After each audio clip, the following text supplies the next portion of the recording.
I have with me the perfect person to demystify what does it take to win some of the best awards in Cannes. He's someone who started an agency in the backseat of his car. And then he came up with a tagline: create acts, not ads. And with that, I'd like to welcome Josy Paul. Now you have so many different influences at Cannes. It's like, the possibilities of new influence in Cannes is endless. The nature of brands is consistency. You don't build a brand by a one off thing. The world is your brief. I've seen clients, stand for something and continue to pursue it. The glass lion is about the visibility of an idea, not just the measurability of the idea.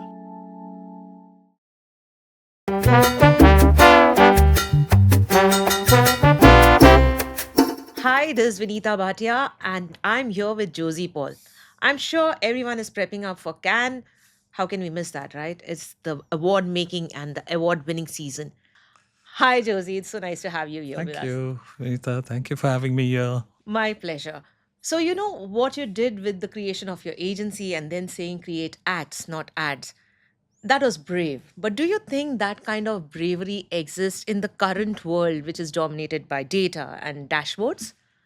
I mean, I'd like to believe there is, because if there wasn't, then, why are we seeing such great work year after year at Cannes? So I do feel that something is there. And more importantly, I'd like to believe it is.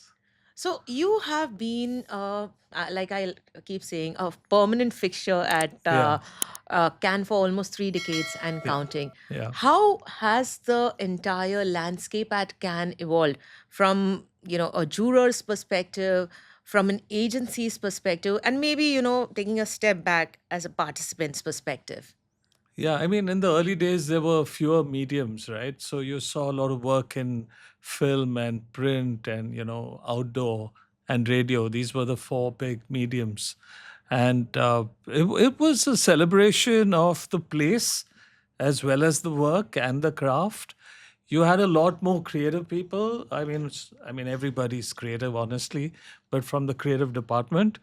And today that's changed, right? Now you have so many different influences at Cannes. It's like, the possibilities of new influence in Cannes is endless. Whether it's from the tech companies, it could be from a cultural company, or it could be from the many mediums that we now work with. So this multicultural, multimedia, multi-human race thing is the more exciting part about Cannes now. When you're talking about the excitement about Cannes, I'll talk about the one thing that I feel is very closely related to your heart. In 2015, Cannes came up with the glass lines, Lion, yeah. right? And I believe your team was the one that won that particular year, Yeah. correct? Which was for Share the Load or from Ariel? Yeah, we won for two. We won the Grand Prix for Whisper Touch the Pickle, and we won the gold for Ariel Share the Load. That was, I mean, for the debut year Yeah, of the yeah, it awards was. category, that is Yeah, quite a thing. And the year after that, you were also on the jury yeah. for a glass can. I wanted to understand firstly, why is it that very few Indian agencies have been able to make it? The names I can think are Mindshare, Shale, I believe, and I think Weber Shandwick and Ogilvy are the few that have been able Yeah, to get those coveted correct. award. Why is it that Indian agencies are unable to get these awards? I think one is that I don't think there are enough entries that Indian agencies have had in the glass lion category.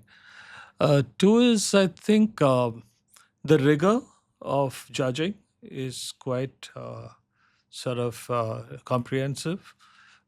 Also, I think the need to show true impact and measurable impact. And one more thing is that you need to have shifted something in society or in people's heads, a perception or more, behavioral, ideally, or a law. Everything that's not just measurable but visible. Mhm. And so these are like, the levels are quite high. And I think it's about action as well. What action did you take? What is your commitment?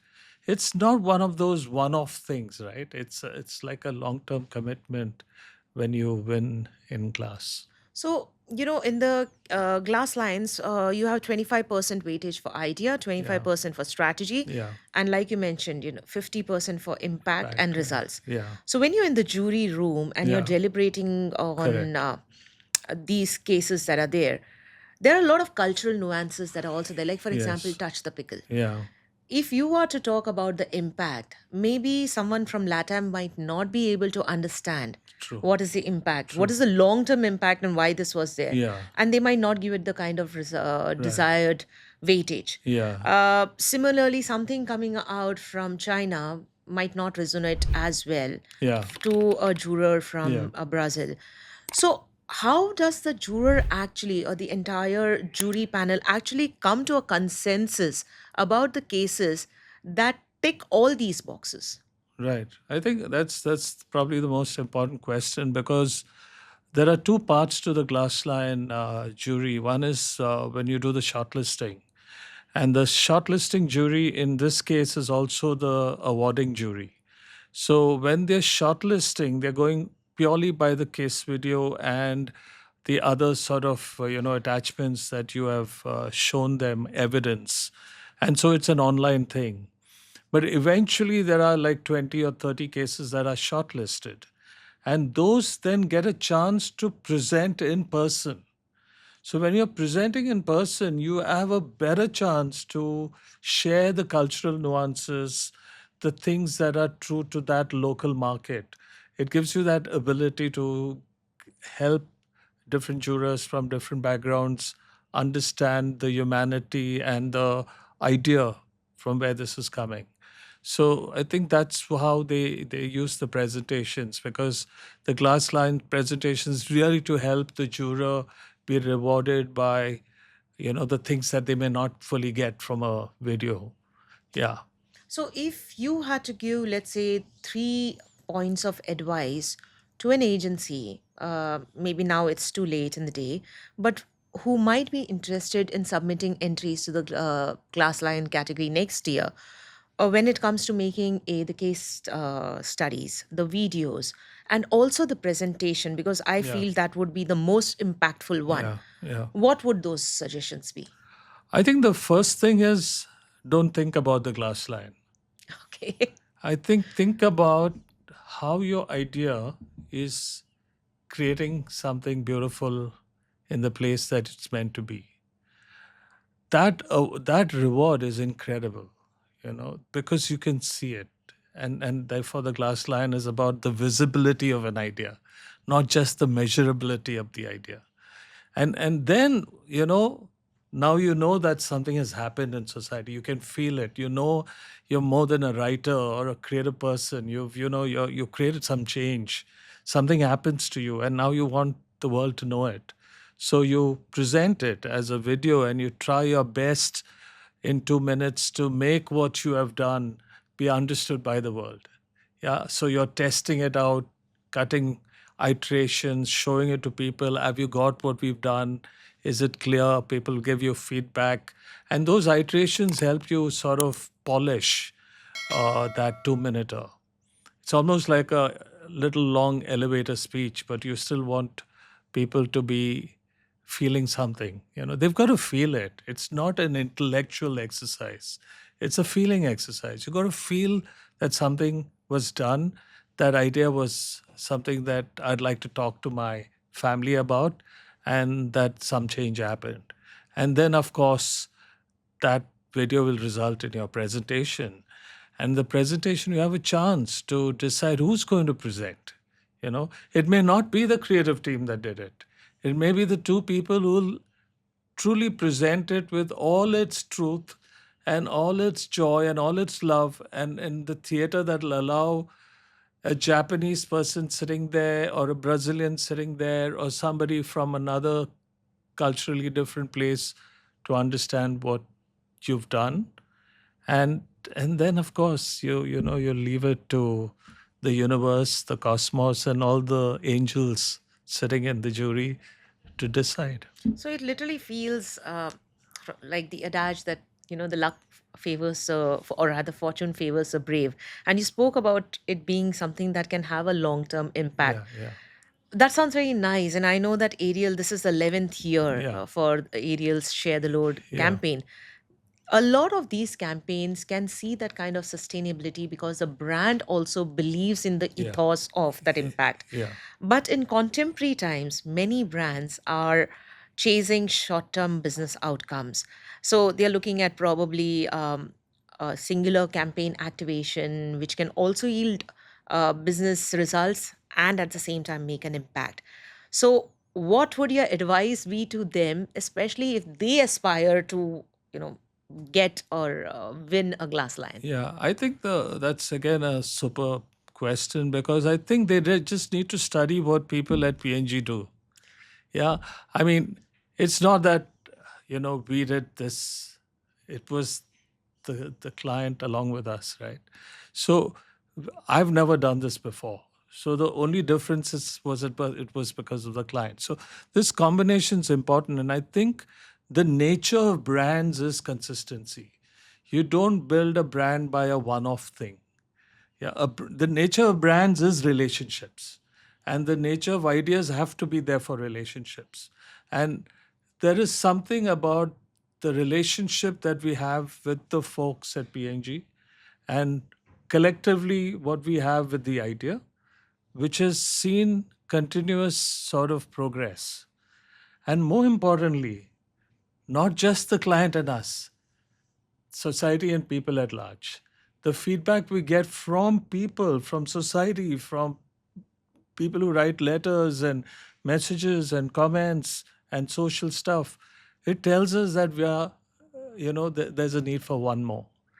It's like as though the world is asking you, the world is your brief, and that is the beauty of this interesting experiment that we've been a part of. So I'm going to end up by segueing back to my original Yeah, question, which yeah, was about bravery. yeah, So obviously, you mentioned about your association with a brand like PNG, yeah, yeah. which has been doing clutter breaking work.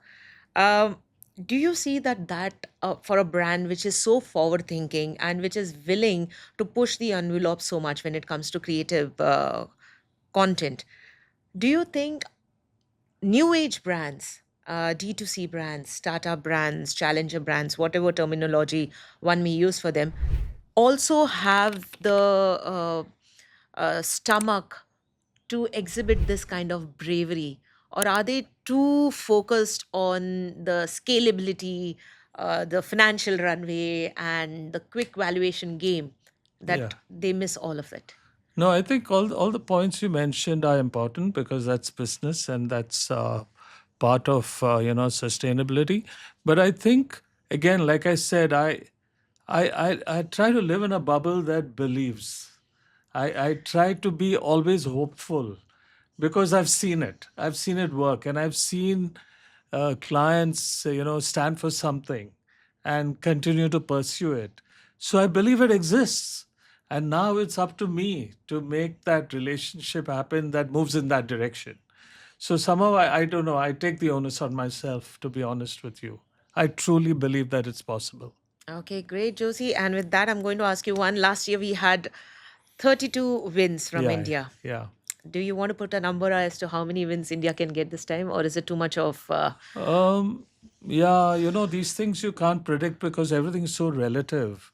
And also with the way the mode of the world is, I don't know what the buoyancy is at this point, So it all depends on the number of entries, how much people believe in their work and how much they're willing to push it to its best. Yeah. So it's there are too many moving parts Correct. and it's therefore unpredictable. Well, thank you so much for Yeah. being so candid, Josie. It's always a pleasure to speak to you. Pleasure. Thank you. Thank you.